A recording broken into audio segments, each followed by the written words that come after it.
सध्या होऊ घातलेल्या लोकसभेच्या निवडणुकीच्या पार्श्वभूमीवरती आमचा ओबीसी बहुजन पक्ष आणि वंचित बहुजन आघाडी यांच्या जवळपास गेल्या 15 दिवसामध्ये जवळपास तीन बैठका यापूर्वी झालेल्या आहेत।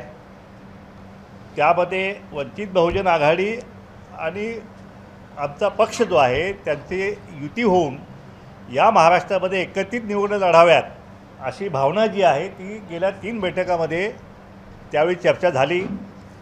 आमच्या पक्षाकडून जवळपास 22 उमेदवारांची यादी जी आहे ती आम्ही माननीय बाळासाहेब आंबेडकर यांना दिली होती। त्याच्याविषयी चर्चाही आमची सुरू होती आणि काही जागांच्यावरती आमचं एकमतही झालं होतं आणि पुढील भूमिका जी आहे ती आम्ही एकत्रितपणे बसून कशाप्रकारे ह्या महाराष्ट्रातले ह्या लोकसभा आम्ही एकत्रित लढणार आहोत ही भूमिका आम्ही स्पष्ट करणार होतो। आमच्या पक्षाची कार्यकारिणी जी आहे ती 29 तारखेला आम्ही बसणार आहोत। 29 तारखेला आमच्या पक्षाची पहिली यादी जी आहे ती आम्ही या ठिकाणी आम्ही जाहीर करू। या महाराष्ट्रामध्ये ओबीसी आणि भटके विमुक्त जे आहे जवळपास 60% या ठिकाणी मतदार आहेत आणि त्यांना आतापर्यंत जे आहे त्यांना कोणी तिकीटही देत नव्हतं। एकंदर तुम्ही आता पाहिलं असेल की ज्या प्रमुख पक्ष जे आहेत त्यांनी ज्या काही उमेदवार जाहीर केलेले आहेत त्यामध्ये ओबीसी समाज असेल, धनगर समाज असेल, जवळपास एकही जागा जी आहे ती त्या ठिकाणी देण्यात आलेली दिसून येत नाही। आणि म्हणजे ही जी परंपरा जी आहे की ह्या भटकेमुक्त आणि ओबीसींना या लोकसभेच्या निवडणुकीपासून दूर ठेवायचं जे धोरण आहे ते या निवडणुकीमध्ये सुद्धा पुन्हा ह्या प्रमुख पक्षांनी घेतलेलं दिसत आहे। परंतु आता प्रकाश आंबेडकर आणि आमची जी चर्चा सुरू होती त्याच्यामध्ये आज प्रकाश आंबेडकरांची आज प्रेस कॉन्फरन्स त्या ठिकाणी झाली अकोल्यामध्ये आणि त्या ठिकाणी त्यांनी त्यांची भूमिका स्पष्ट करताना काल त्यांनी जरांगे पाटलांची भेट घेतली आणि त्यांच्या भूमिकेतून जरांगे पाटील 30 तारखेनंतर जी काय भूमिका घेणार आहेत त्यानंतर आंबेडकरांची भूमिका जी आहे त्या अनुषंगाने ते स्पष्ट करणार आहेत। आमची भूमिका जी आहे की जे आम्ही ओबीसी आणि भटक्यामुक्तांचे लाखांचे मेळावे जे आम्ही घेतले ह्या मराठा आरक्षणाच्या पार्श्वभूमीवरती, कारण मराठा समाजाने कुठल्याही परिस्थितीत आम्ही ओबीसीतूनच आरक्षण घेणार अशी भूमिका जरांगे पाटलांनी घेतलेली आहे आणि त्या भूमिकेला संपूर्ण ओबीसी आणि भटकेमुक्त जे आहेत त्यांनी महाराष्ट्रामध्ये पूर्णपणे विरोध केलेला आहे। त्यांची भूमिका ही कुठल्याही ओबीसी आणि भटकेमुक्तांना मुळीच मान्य होणारी नाही। इवन जे आमचे मेळावे झाले त्यापैकी 4-5 मेळाव्यामध्ये स्वतः प्रकाश आंबेडकर आमच्या मेळाव्याला मार्गदर्शक म्हणून उपस्थित होते। त्या मेळाव्यामध्ये मार्गदर्शन करताना त्यांनी स्पष्ट भूमिका मांडली की ओबीसीचं आरक्षणाचं ताट वेगळं आणि मराठा समाजाच्या आरक्षणाचं ताट वेगळं। त्याचप्रमाणे आरक्षणवाद्यालाच मतदान करायचं ही सुद्धा भूमिका जी आहे ही भूमिका आम्ही एकत्रितपणे आम्हीही मांडली, आंबेडकर साहेबांनी मांडली। परंतु आता जरांगेंच्या भूमिकेशी कुठल्याही परिस्थितीत ओबीसी म्हणून आम्ही किंवा भटकेमुक्त म्हणून आम्हाला मुळीच ती भूमिका मान्य होणारी नाही।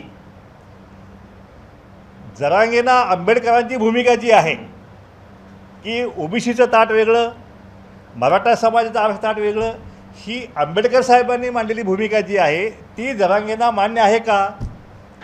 आणि जर ती भूमिका जरांगेंना मान्य नसेल तर मग आंबेडकर साहेब काय भूमिका घेणार आहेत याकडं आमचं लक्ष असेल।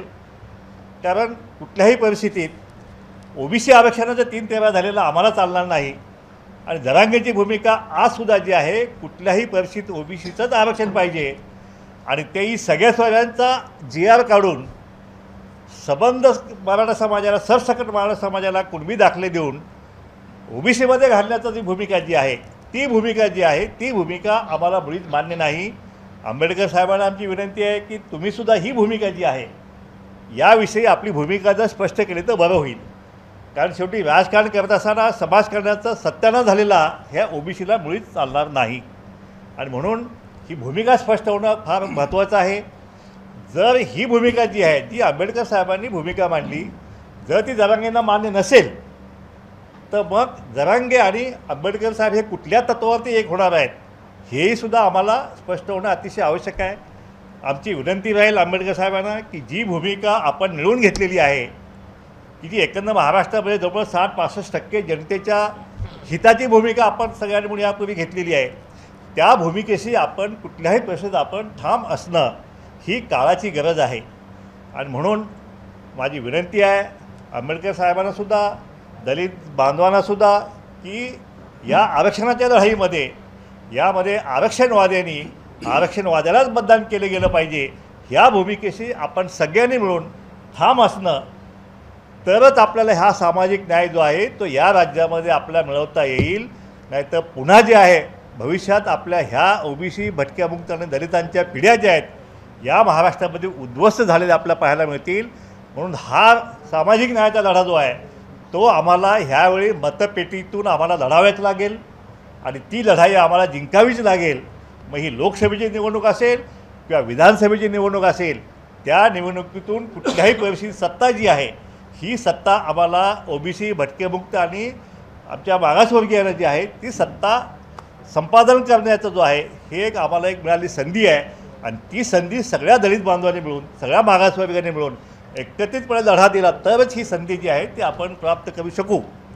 आंबेडकर साहेबांनी आज सांगलीच्या जागेविषयी त्यांनी आज आम्हाला आज पाठिंबा दिला, त्यांच्या त्या भूमिकेचं आम्ही स्वागत करतो.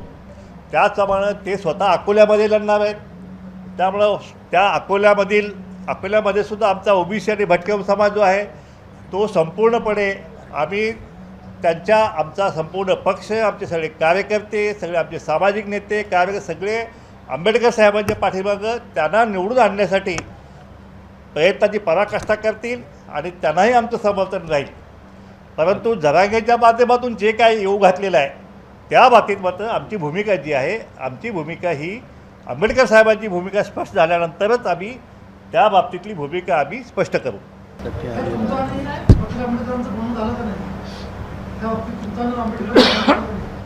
आंबेडकर साहेबांनी आमच्या जवळपास 3 बैठका झालेल्या आहेत, आपल्या माध्यमांनी सुद्धा त्या दाखवलेल्या आहेत.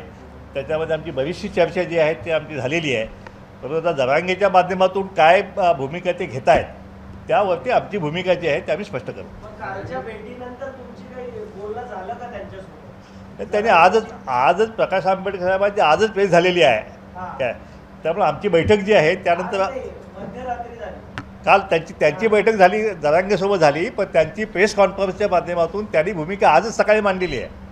त्यामुळे आता ते अकोल्यातून ज्यावेळी येतील त्यावेळी बघा जरांगे साहेबांना ते भेटले ते का आम्हाला विचारून भेटले नाहीत किंवा त्यांनी कुणाला भेटायचं हे आम्हाला विचारून भेटलं पाहिजे असंही आमचं काही म्हणणं नाही आहे. शेवटी हे राजकारण आहे, राजकारणामध्ये प्रत्येकजण आपापली भूमिका घेत असतं, पण आमची भूमिका मात्र स्पष्ट आहे की जी जरांगेची भूमिका जी आहे की आम्हाला ओबीसीतच आरक्षण पाहिजे, सगळ्या सोयऱ्याचा GRच इश्यू केला पाहिजे किंवा जे कोणी उमेदवार उभा राहतील त्यांना मतदानाचा सपोर्ट करायचा असेल तर त्यांनी बॉन्ड दिला पाहिजे की आम्ही कुठल्याही पैकी सगळ्या सोयऱ्याचा GR जो आहे तो आम्ही काढू, अशा प्रकारे बॉन्डवरती जे आहे असं बॉन्डसुद्धा घेण्याचा काय तर उल्लेख त्या ठिकाणी झालेला आहे.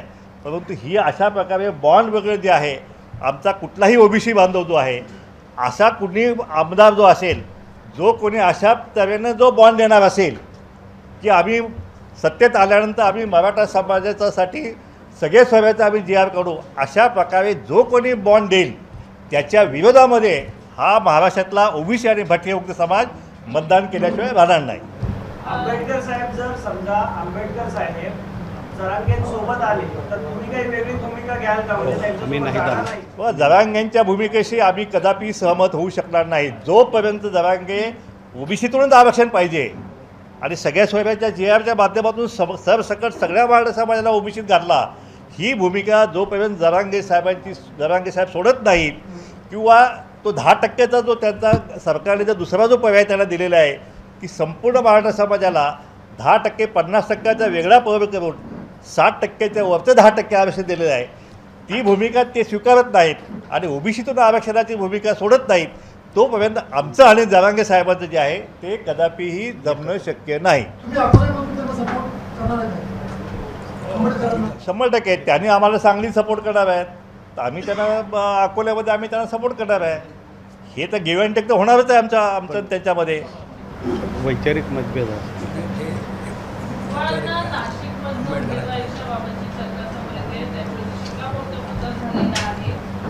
एकीकडे आपण बघितलं मराठा समाजाकडनं त्यांना विरोध केला जात आहे, परंतु ओबीसी समाजाकडनं पाठिंबा आहे. तर या भुजबळांच्या विरोधात बाळासाहेब ठाकरे गटाने वाजे यांची उमेदवारी निश्चित केलेली आहे. काय वाटतं राजकीय समीकरण नाशिकमध्ये कसं असतं? तेव्हा राजकारण हे राजकारण ठिकाणी असेल, पण छगन भुजबळ साहेब हे ओबीसीची भूमिका अतिशय प्रखरपणे आणि अतिशय टोकीची भूमिका त्यांनी मांडलेली आहे. आणि म्हणून छगन भुजबळ साहेब कुठल्याही पक्षात असतील, कुठल्याही पक्षाचे उमेदवार असतील, त्यांना समर्थन जो आहे तो संपूर्ण ओबीसी आणि भटक्यामुक्त जो आहे तो त्यांच्यामागे ठामपणे उभा असेल.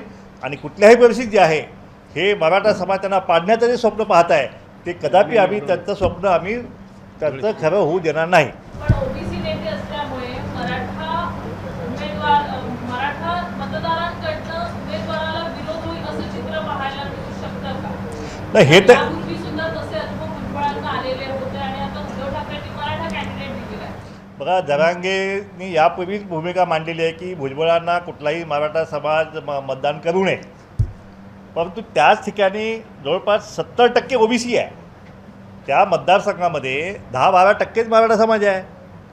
तर 70% ओबीसी आहे ना, तो ओबीसी त्यांच्या मागं भुजबळ साहेबांच्या मागं ठामपणे उभा राहणार आणि कुठल्याही परिस्थितीत भुजबळ साहेबांना आम्ही निवडून आणल्याशिवाय आम्ही स्वस्त बसणार नाही. सर, वंचित, ओबीपी असे छोट्या छोट्या जे पक्ष आहेत ते भाजपला मदत होईल असंच काम करतायत असं राजकीय विश्लेषक म्हणतायत. तर त्या संदर्भात काय वाटतं? हे बघा, आमचा पक्ष जो आहे तो एका भूमिकेतून आम्ही उतरलेलो आहे. आम्ही आमच्या आरक्षणाची लढाई आमची मतपेटीतून आम्ही लढत आहोत. ती जी ओबीसीच्या आरक्षणाची लढाई जी आहे ती भाजपला लढली का, हा माझा भाजपला प्रश्न आहे. आरक्षणाचा 3-13 दिवसा ढवळ्या ओबीसीच्या आरक्षणावरती दरवाजा टाकला गेला त्यावेळी भाजपची काय भूमिका होती, शिवसेनेची काय भूमिका होती, किंवा जातनिहाय जनगणनेविषयी काय भूमिका आहे, कुणीच काही भूमिका घेतलेली नाही ना. त्यामुळं आता कुठल्या पक्षानं ही ओबीसी आमची वोट बँक जी आहे असा म्हणायचा अधिकार जो आहे सगळ्या पक्षांनी, प्रस्थापित पक्षांनी तो अधिकार गमावलेला आहे.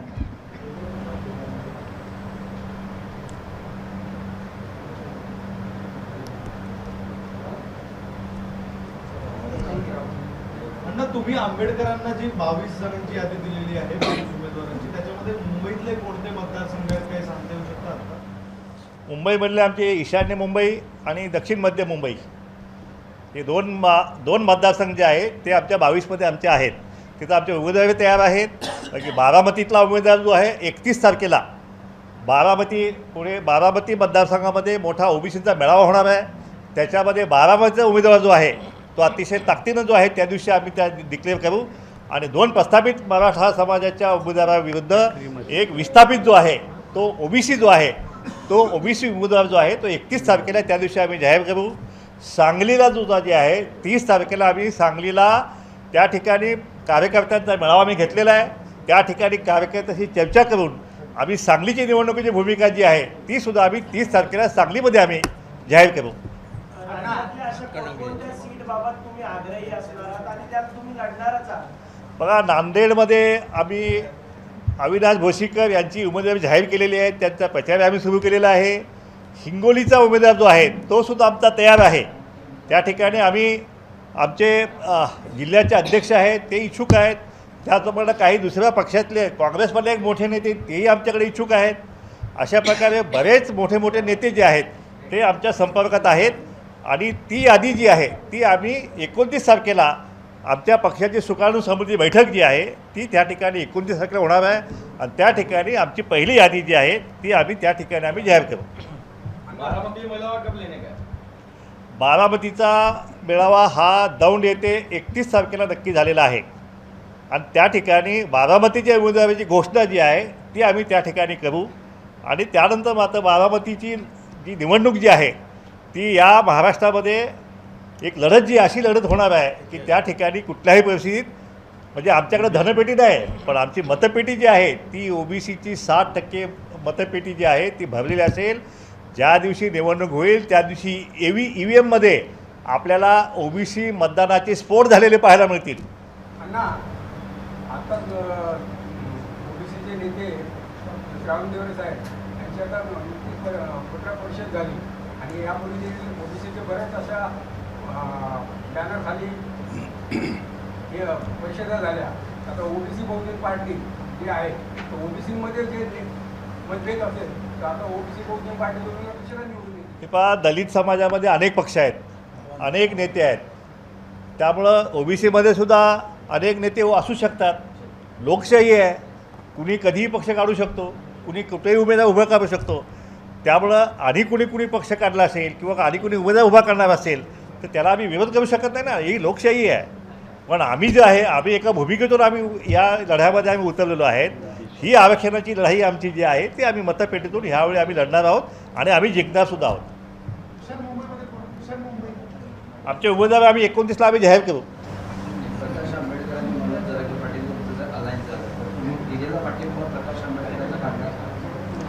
हे बा असं आहे की प्रकाश आंबेडकर आणि जरांगे साहेबांची जर युती झाली आम्ही सोबत तर ती युती जी आहे ती युती आमचा जो विषय आहे तो आरक्षणाचा विषय आहे की तो व्यक्तिगत पातळीवर आम्हाला कुठला पाठिंबा द्यायचा तो आम्ही व्यक्तिगत पातळीवर देऊ. पण भूमिका म्हणून जी आहे आमच्या आरक्षणाची भूमिका जी आहे ती ठाम आहोत. आम्ही त्या भूमिकेवर आम्ही ठाम आहोत. आणि बाळासाहेब आंबेडकर हे प्रकाश आंबेडकर हे घटनाकार महामानव डॉक्टर बाबासाहेब आंबेडकरांचे नातू आहेत. त्यांनी आम्हाला आरक्षण ओबीसी दिलेलं आहे. त्यामुळे त्या आरक्षणाचं संरक्षण करण्याची जबाबदारीसुद्धा जी आहे ती नैतिक असेल किंवा वैयक्तिक असेल, ती जबाबदारी जी आहे त्यांचा वारसदार म्हणून असेल, ती जबाबदारी जी आहे ती त्या प्रकाश आंबेडकरांच्या खांद्यावर नक्कीच आम्ही दिलेली आहे.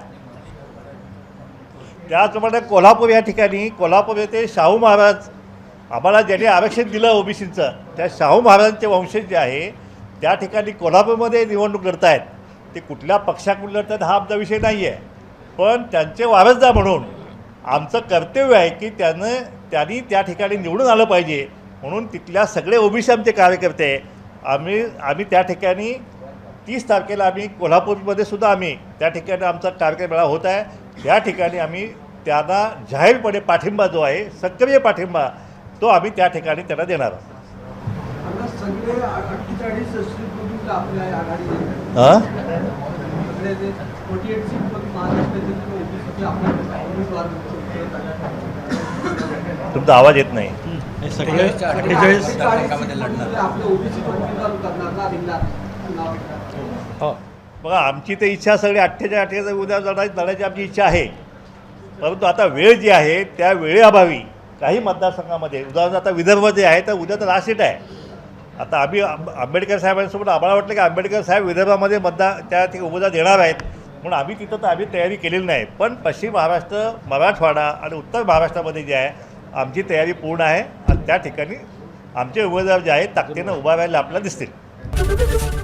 एबीपी माझा, उघडा डोळे बघा नीट.